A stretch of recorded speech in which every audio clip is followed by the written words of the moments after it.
Bismillahirrahmanirrahim. Assalamualaikum warahmatullahi wabarakatuh. Alhamdulillah wassalatu wassalamu ala rasulillah wa bihi nasta'inuhu wa nastaghfiruhu wa natubu ilaihi wa asyhadu an la ilaha illallah wahdahu la syarika lah wa asyhadu anna muhammadan abduhu wa rasuluhu amma ba'd. Allahumma inna nas'aluka ilman nafi'a wa rizqan thayyiban wa amalan mutaqabbala. Allahumma alimna bima yanfa'una wa alimna bima jahilna wa zidna hudan wa taufiqan wa salahan ya rabbal alamin. Allahumma amin amin ya rabbal alamin. Jemaah rahimakumullah, puji rasa syukur kita panjatkan kehadirat Allah Azza wa Jalla. Alhamdulillah di kesempatan siang hari ini Allah berkenan mempertemukan kita semua. Mudah-mudahan Allah senantiasa memberikan perlindungan kepada kita dari setiap mara bahaya yang ada dan musibah yang saat ini sedang menimpa negeri ini atau mungkin belahan negara-negara yang lain. Mudah-mudahan ini menjadi bagian dari cara Allah Ta'ala untuk menegur kita sehingga senantiasa kita bertakarub dan bertawakal kepadanya. Salawat dan salam mudah-mudahan senantiasa terlimpah curahkan teruntuk suri teladan kita Habibana wa Nabiyana Muhammadin sallallahu alaihi wasallam, kepada para sahabatnya, kepada tabi'ut tabi'innya, dan insyaAllah kita semua menjadi bahagian dari hamba-hamba Allah Ta'ala yang senantiasa bersemangat menunaikan sunnah Rasulnya. Allahumma amin amin ya rabbal alamin. Ikhwas sekalian, kita lanjutkan pembahasan kita merujuk dari kitab Al-Lu'lu' wal Marjan, ringkasan dari kitab Sahih Bukhari dan Sahih Muslim. Yang kali ini kita membahas bab usuli thawabi shadaqah 'anil mayyiti ilaihi. Bab yang menegaskan sampainya pahala sedekah yang ditujukan bagi orang yang sudah meninggal. Saya bacakan hadisnya. Bismillahirrahmanirrahim. An Aisyah radhiyallahu taala anha, hadis diterima oleh Aisyah, mudah-mudahan Allah meridai beliau. Anna rajulan qala lin Nabi sallallahu alaihi wasallam, bahwasanya seorang laki-laki datang menghadap Rasulullah dan berkata kepada beliau, Inna ummi ubtulitat nafsaha ay mata faj'atan. Ya Rasulullah, sesungguhnya ibu saya itu meninggal dengan cara mendadak. Jadi tidak ada tanda-tanda sakit sebelumnya atau apa gitu ya, meninggal begitu saja. Wa adhunnuha law takallamat tasaddaqat. Dan saya memiliki semacam keyakinan bahwasanya ibu saya itu dulu pernah berbicara untuk menunaikan sedekah. Jadi dulu semasa hidupnya pernah berniatan untuk bersedekah. Fahal laha ajrun in tasaddaqtu anha. Lantas apakah jikalau seandainya saya bersedekah atas nama ibu saya, akankah pahalanya itu akan nyampe ke ibu saya atau tidak? Maka Rasulullah memberikan jawaban, na'am, iya, sampai, kata Rasulullah. Akhrajahul Bukhari, hadis diriwayatkan oleh Imam Bukhari. Jadi insyaallah hadis ini hadis yang sahih, terjamin kesahihannya. Jadi secara umum ikhwatihimkullah, hadis ini memberikan penegasan terkait sampainya pahala kebaikan yang ditujukan oleh orang yang masih hidup, ya, yang dilakukan oleh orang yang masih hidup ditujukan untuk orang yang sudah meninggal. Meskipun dalam hal ini kita dapati secara umum baik dalam kajian fikihnya memang terkait berbicara tentang transfer pahala atau mengirim pahala bagi orang yang sudah meninggal ini terkategorikan sebagai bagian dari wilayah di mana para ulama berbeda pendapat. Berbeda pendapatnya dalam bab mana? Secara umum para ulama membagi jenis ibadah itu kepada 3 jenis. Yang pertama ada ibadah yang sifatnya fisik, sholat, gitu ya. Apalagi selain sholat? Haji enggak. Ada lagi nanti. Jadi ada ibadah yang sifatnya fisik seperti tadi sholat. Ada yang ibadah yang sifatnya materi. Contoh sedekah, zakat, infak, wakaf, gitu ya. Kurban. Nah, ada juga jenis ibadah yang campur antara aspek fisik dan aspek harta, gitu ya, layaknya ibadah haji atau umrah. Dalam bab ibadah yang sifatnya materi atau ibadah yang sifatnya fisik dan ada nuansa materinya, para ulama tidak memperselisihkan. Mereka sepakat, ya, pahalanya sampai. Banyak hadis-hadis yang bercerita tentang, pernah umpamanya disebutkan ada seorang anak laki-laki datang kepada Rasul dan mengatakan, "Ya Rasulullah, inna ummi nadharat an ada'il haji afa hajju anha." Ya Rasul, ibu saya dulu ketika masih hidup pernah bernadar untuk menunaikan ibadah haji. Bolehkah saya menunaikan ibadah haji atas nama almarhum? Kata Rasulullah, ya dainullahi ahaqqu bil qada. Nadar itu bagian dari hutang, dan yang namanya hutang itu harus ditunaikan. Maka ini salah satu contoh-contoh bagaimana kemudian ibadah yang sifatnya fisik dan materi itu boleh ditunaikan. Termasuk ada jenis ibadah-ibadah yang lain seperti saum.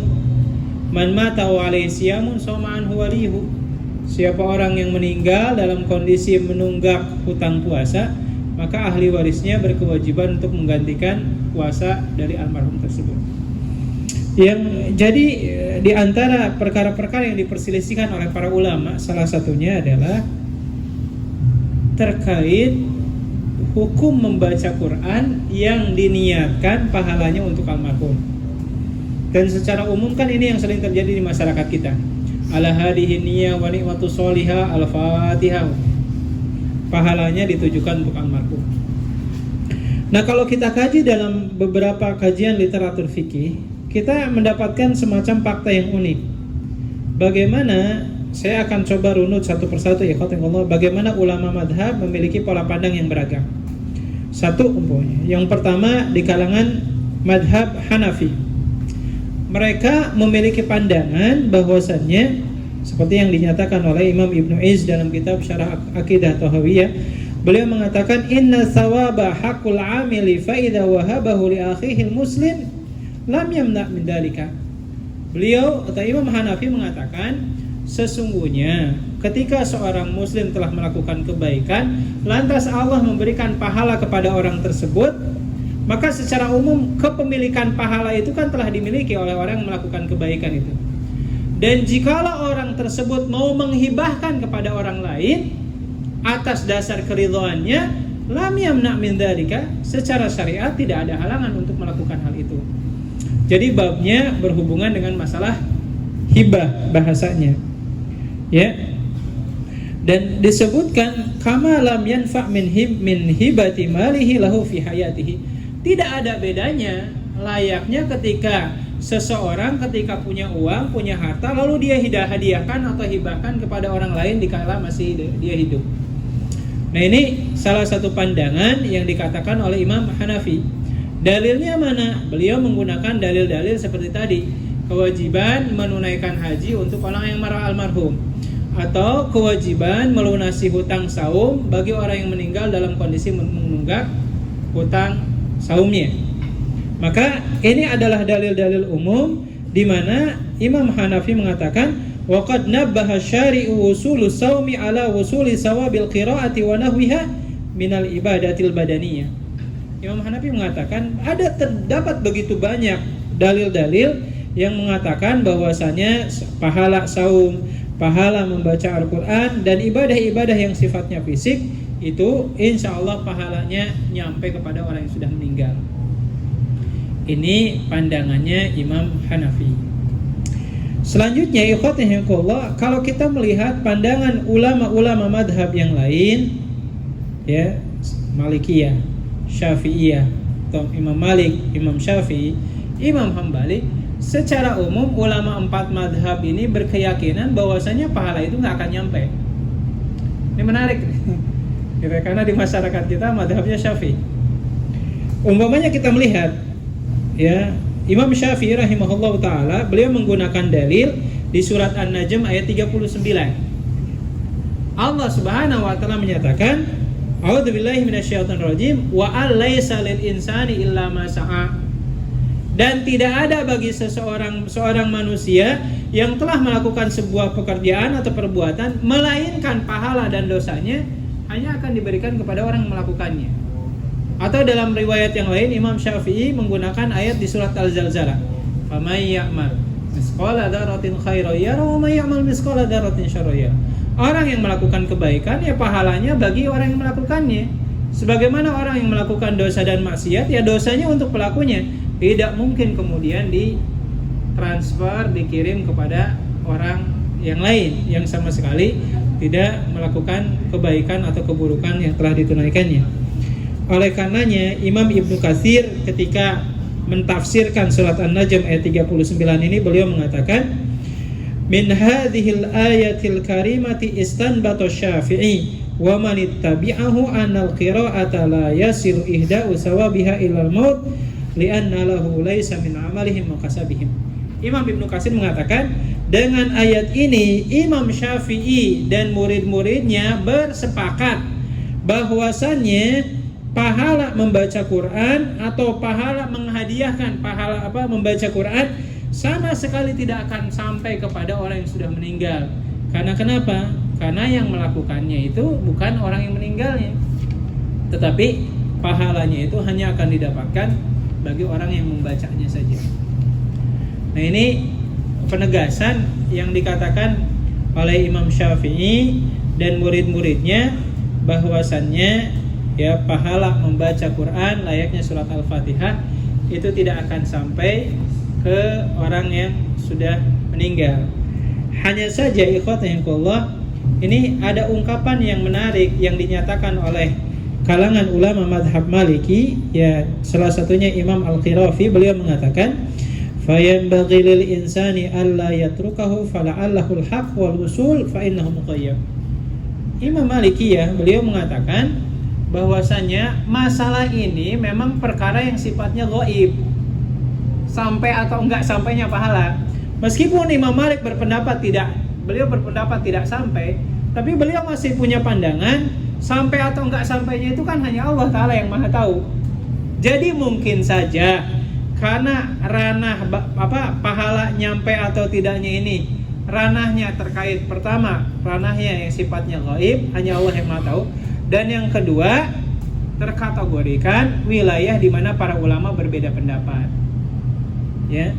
Jadi ini yang mungkin harus kita pahami. Yang ingin saya maksudkan ikhwatin, mohon maaf, kalau dalam ranah ikhtilaf para ulama ada kaidah dasar di mana Rasulullah mengatakan, idza ijtahadal hakimu fa in asaba falahu ajran wa in akhta falahu ajrun wahid. Kata Rasulullah, bila mana ada orang ulama, seorang cendekiawan, meskipun Imam Malik pernah bertanya, kapan sih seorang ulama itu boleh berijtihad? Imam Malik kan memberikan jawaban, minimal 1. hafal Quran 30 juz, 2. minimal hafal hadis 4000 hadis. Ya, plus dengan sanad dan matannya. Makanya MUI sendiri produk hukumnya tidak diistilahkan dengan ijtihad, tapi istilahnya fatwa.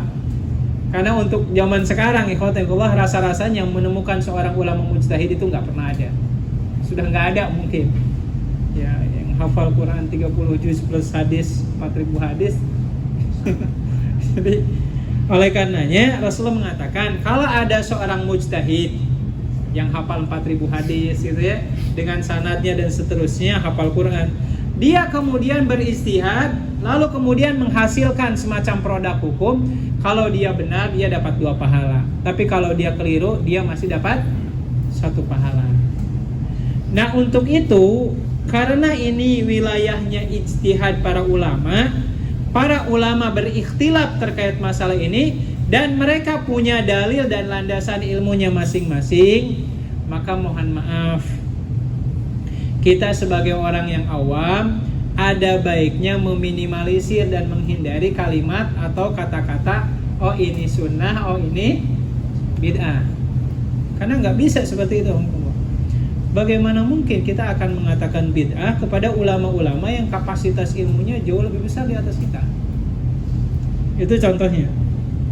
Makanya ini menjadi pembelajaran berharga bagi kita semua. Karena terkadang ikhwatahillah orang itu berselisih pendapat bukan karena masalah hadisnya, kadang bukan karena dalilnya, tapi masalah fanatisme golongannya yang terkadang jauh lebih besar. Saya ngambil contoh umpamanya bagaimana Imam Bukhari di masa dulu pernah terancam nyawanya. Jadi sedikit cerita saja. Ini menjadi pembelajaran bagi kita. Dulu Imam Bukhari itu pernah belajar kepada Imam Ahmad bin Hanbal, Imam Hambali. Ya, beliau waktu itu belajar dengan salah seorang temannya namanya Imam Ad-Duhli namanya. Ya, Imam Ad-Duhli. Karena Imam Bukhari saat itu gurunya banyak, beliau nggak mencukupkan di satu majelis saja. Beliau sering dari satu majelis ke majelis yang lain untuk belajar ilmu. Sementara Imam Al-Zuhli, beliau fokus mendalami ilmu dari Imam Ahmad bin Hanbal. Sehingga di kemudian hari, khotimullah, Imam Bukhari yang awalnya itu satu level, satu kelas lah dengan Imam Al-Zuhli, beliau tidak pernah malu untuk mengambil ilmu dari temannya sendiri. Jadi ketika Imam Ahmad bin Hanbal meninggal dunia, Imam Bukhari kemudian belajar kepada Imam Al-Zuhli terkait ilmu-ilmu yang pernah disampaikan oleh Imam Ahmad bin Hanbal yang saat itu Imam Bukhari nggak hadis. Di kemudian hari, ikhwatahillah, Imam Al-Zuhli ini beliau menjadi sosok seorang ulama besar di sebuah kota namanya Naisabur di Irak. Terkenal beliau saat itu Imam Al-Zuhli, hingga akhirnya Imam Bukhari itu kan kelahiran dari Uzbekistan ya, dari Rusia. Beliau melakukan perjalanan dari satu negeri ke negeri yang lain hingga akhirnya beliau, bahasa kita sowan. Apa tuh sowan? Berkunjung ke gurunya Imam Az-Zuhli yang ada di Naisabur. Di saat yang sama, saat itu Imam Az-Zuhli memperkenalkan ke seluruh murid-muridnya yang ada di madrasahnya. Beliau mengatakan, "Khudhul ilma min hadzal rajuli shalih." Kata Imam Az-Zuhli, "Wahai murid-muridku, ambillah ilmu dari laki-laki yang saleh ini." Ya, itu perkataan Imam Az-Zuhli.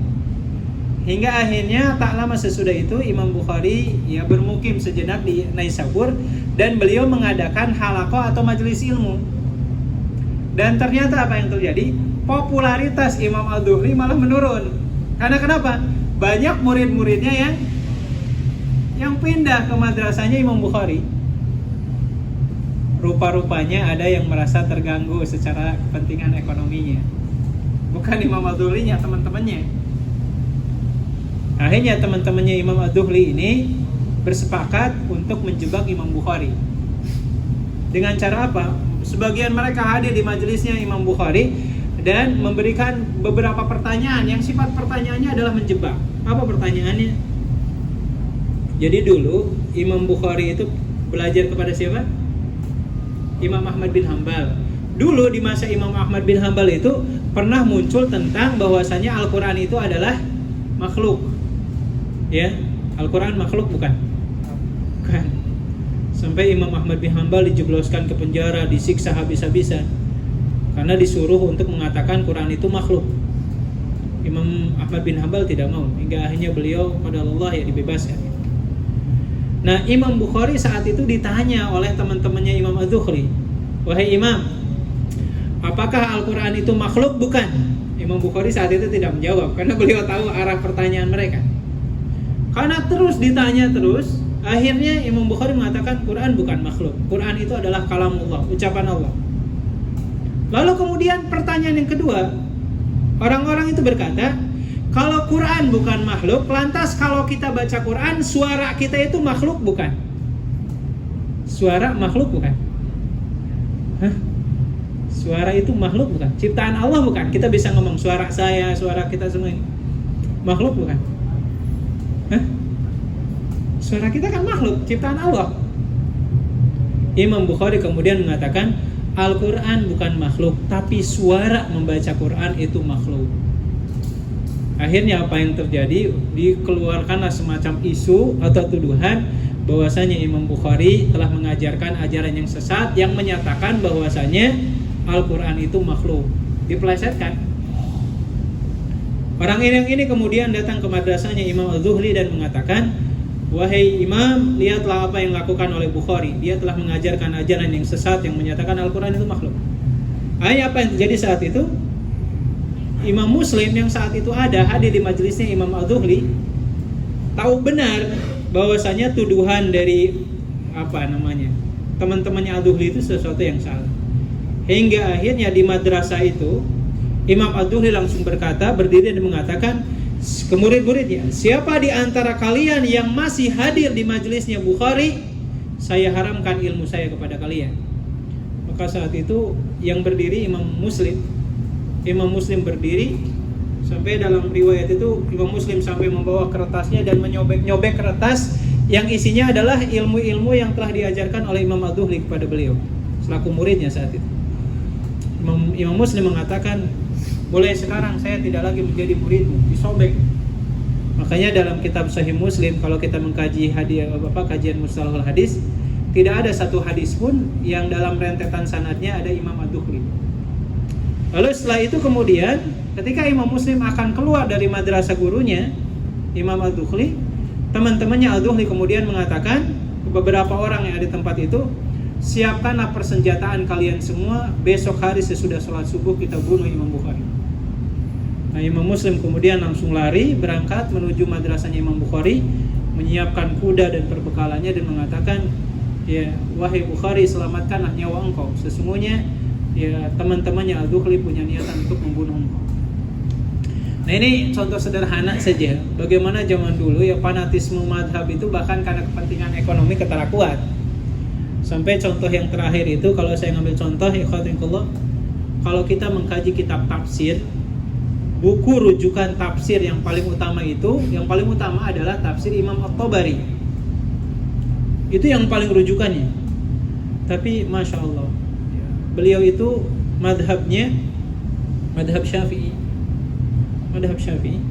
Cuman di masa beliau fanatisme golongan di masa itu begitu kuat, hingga akhirnya apa yang terjadi, sebagian oknum dari kalangan Hambali menuduh beliau telah mengajarkan ajaran sesat, sampai akhirnya ketika beliau sakit ya tidak diperkenankan untuk berobat, dan ketika meninggal dunia ya keluar semacam instruksi, kalaupun jenazahnya mau dikuburkan hanya boleh di malam hari, dan ketika jenazahnya akan dikuburkan tidak boleh dimakamkan di pemakaman umum.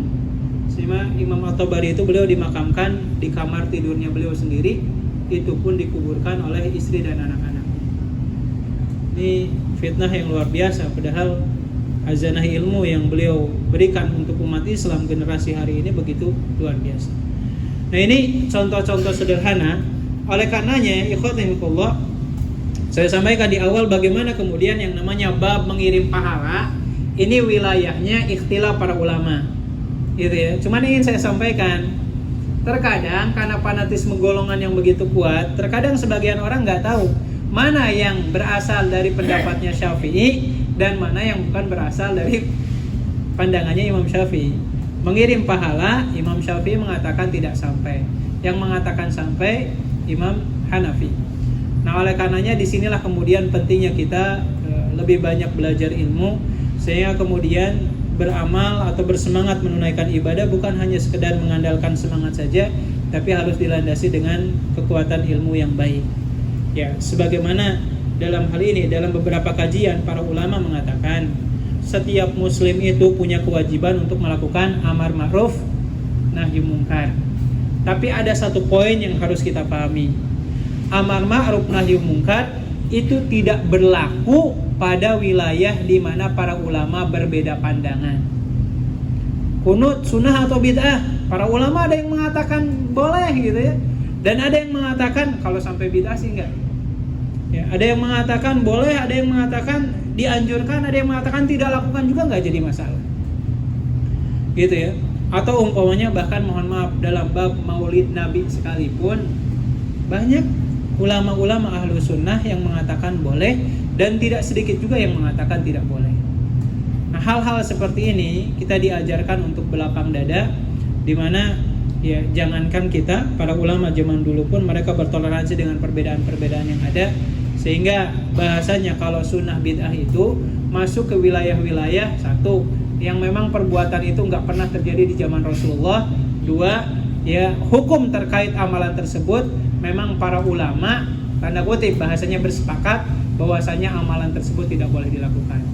Tapi kalau para ulama masih berbeda pandangan, maka sunnah dan bid'ah itu tidak bermain di wilayah ini. Itu mungkin ikhwatin Allah poin pentingnya. Ada waktu sekitar 10 menit ke depan. Fadhal, jikalau ada yang akan ditanyakan boleh sesuai materi atau di luar materi yang lain. Wallahu a'lam bishawab.